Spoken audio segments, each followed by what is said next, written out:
देखो किस्र जो भाव में नाबालक छात्र प्रथम मृत्यु होता है घटना बड़ अपडेट आसी तार मृत्यु स्वाभाविक नथिला पूरा हत्या करा जायथिला सहपाठी 3 जण ही हत्या करथिले पुणी बाथरूम भितर हत्या करथिले ए घटना बर्तमान इनफोसिटी थाना पुलिस पक्षर आम जिते आलोचना करूँ से अपडेट देते बट 3 जन को अटक रखाई बर्तमान स्वदर घर रखाई पचराछरा कराऊँच गुरुत्वपूर्ण कथा हूँ कि 11 तारिख विलंबित राति घटना घटी 12 तारिख में कथा सामना को आसाला डाली पड़ी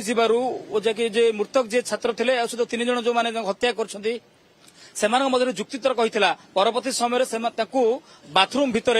तंटी चिपी हत्या करछंती तो ए घटना को लेकर जितेबाला तुम्बितोफान होइछि परिवार कर्तृपक्ष केंद्र जिलापाल आगे धारणा करछंती प्रतिवाद करछंती से समय ही ए घटना सामना को आसाला कोठी ना कोठी कर्तृपक्ष घटना को चपे देवाई चेष्टा करथिले सब प्रकार उद्यम करथिले किंतु परवर्ती समय से विफल होइछि कथा सामना को आसीछि वर्तमान स्थिति देखिबे कि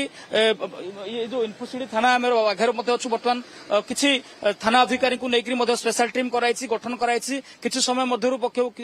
किस को जाइथिले पुलिस टीम मध्य जाई पचराछरा करछंती